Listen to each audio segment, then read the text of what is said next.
네, 세계 증시 소식을 빠르게 새벽 배송해드리는 글로벌 증시 시간입니다. 연합인포맥스 임아람 뉴욕 특파원과 함께합니다. 안녕하십니까? 네, 안녕하세요. 네, 간밤에 뉴욕 증시 급등한 것 같은데요. 마감 소식부터 전해주시죠.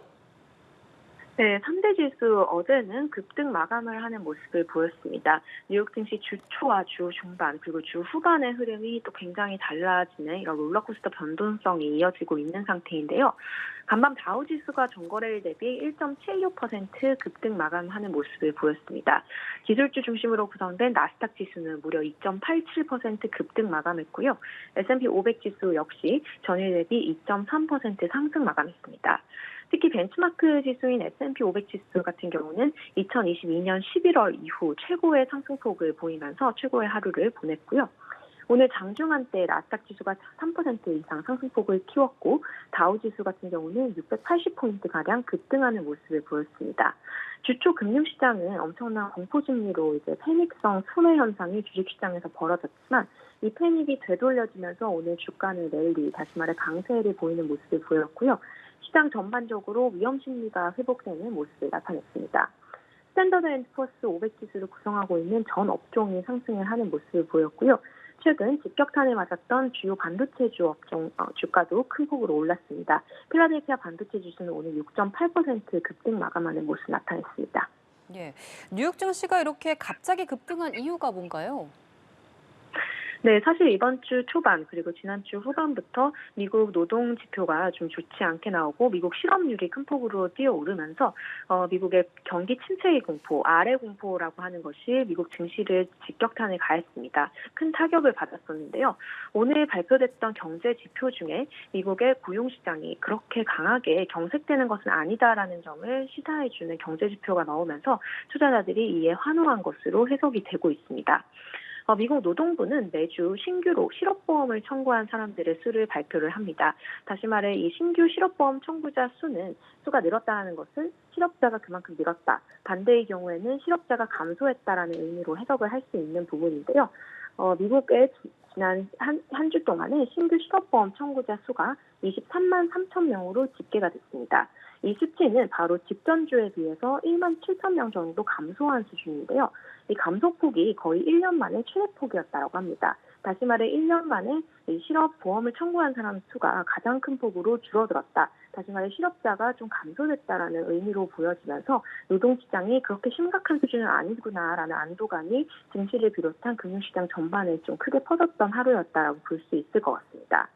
특히 지금 금융시장에서 논쟁이 되고 있는 것이 지난달 7월 실업률이 4.3%로 급등을 하기는 했지만 이것이 고용시장 자체가 크게 둔화했다라기보다는 7월에 미국의 텍사스 중부지방에 상륙했었던 허리케인 베릴 여파로 실업자가 일시적으로 늘어난 것이다. 이런 논쟁이 좀 펼쳐지고 있는 상태입니다. 오늘 발표된 경제지표에서는 세부적으로 지역별로 이 실업자 수를 좀 가늠해 볼 수 있는 부분이 있었는데요. 이 세부 지표를 뜯어봤을 때 7월에 텍사스를 중심으로 영향을 미쳤던 이 허리케인 베릴이 고용시장에 영향이 분명히 있었다라는 정황이 드러났습니다. 그렇기 때문에 이 7월 실업률이 높긴 했지만 조금 이제 자연적인 영향이 있었다라는 부분을 투자자들이 긍정적으로 받아들인 것으로 보이고요. 오늘 이 경제지표가 발표된 직후에 전문가들은 지금 노동시장이 그렇게 우리가 우려할 만큼 엄청난 침체를 향하라기보다는 코로나 팬데믹 때 과열됐었던 부분이 식고 있는 그런 과정이다. 뜨거운 것에서 벗어난 것이지 그렇게 냉각하고 있지는 않다는 이런 분석을 내놓는 모습을 보였고요. 이에 따라서 미국 연방준비제도가 긴급하게 좀 대입이 되어서 금리를 극복으로 내려야 된다. 이런 전망도 좀 쪼그라드는 모습을 보였고 전체적으로 시장에 안도감을 줬다라고 볼 수 있을 것 같습니다. 네, 사실 이번 주 초까지만 해도 시장의 공포감이 극심했는데 이렇게 심리를 개선시켜준 요인이 또 있습니까? 네, 지금 외환시장이 좀 안정되는 모습을 보이고 있습니다. 외환시장의 안정이 결국 이제 증시를 비롯한 다른 자산에도 좀 훈풍을 주고 있는 상황인 것으로 해석이 되고 있고요. 사실 이번 글로벌 증시 투매 사건의 핵심적인 부분이 바로 일본 엔화였습니다. 일본 엔화의 급속한 강세 그리고 일본은행의 금리 인상에 따른 이 외환 시장에서의 어떤 큰 움직임이 발생하면서 결국 주식 시장에도 이 후폭풍이 그대로 몰아쳤다라고 볼 수 있을 것 같은데요. 사실 이번 사태의 핵심은 이제 엔화에 대한 캐리 트레이드의 되돌림이다라고 전문가들은 대부분 분석을 하고 있습니다. 이 외환 시장에서 캐리 트레이드라는 것은 이자가 싼 국가에서 빌린 돈으로 수익이 높은 다른 국가에 투자하는 이 투자 전략을 캐리 트레이드라고 하는데요. 그동안 이제 엔화에 대한 금리가 굉장히 낮았었기 때문에 저금리인 엔화를 빌려서 금리가 높은 자산을 투자하는 이 엔 캐리 트레이드라는 것이 금융시장에 굉장히 광범위하게 이제 벌어지고 있었습니다. 그런데 갑자기 이제 일본은행이 금리를 올리고 또 엔화 가치가 엄청난 강세를 보이면서 이 전문 투자자들이 엔 캐리 트레이드를 되돌려 오게 됐고요. 엔 캐리 트레이드 거래를 청산하면서 이 시장에 대혼란이 촉발이 되었다라는 분석이 굉장히 많이 나오고 있습니다. 일본 금융시장, 특히 엔화 시장 같은 경우는 외환 시장을 비롯해서 국제 금융시장의 자본순환에서 막대한 영향을 미치기 때문에요. 지금 향후 금융시장이 안정되는지 여부도 사실 엔화에 달려있다 이런 얘기가 많이 나오고 있습니다. 문제는 이 엔화에 대한 캐리 트레이드 청산이 이번 주 초에 시장을 뒤흔들었는데 이게 얼마나 시장에 많이 남아있는가, 더 되돌릴 만한 더 청산해야 될 엔 캐리 트레이드 굉장히 많이 남아있는가 이 부분을 좀 주목을 하고 있는데요. 지금 JP모건 체이스에서 이 글로벌 캐리 트레이드가 대부분 이제 4분의 3 정도가 되돌려졌다라는 얘기를 하면서 시장에 충격을 줄 수 있는 남아있는 포지션이 많지 않다라는 분석을 전하면서 시장에 다소 안정감을 줬습니다. 뿐만 아니라 이 캐리 트레이드 청산으로 인해서 다른 자산, 이제 외환시장 외에 다른 주식과 같은 다른 자산에 좀 이 충격이 전이될 가능성이 있느냐라는 이 질문이 좀 핵심적인데요.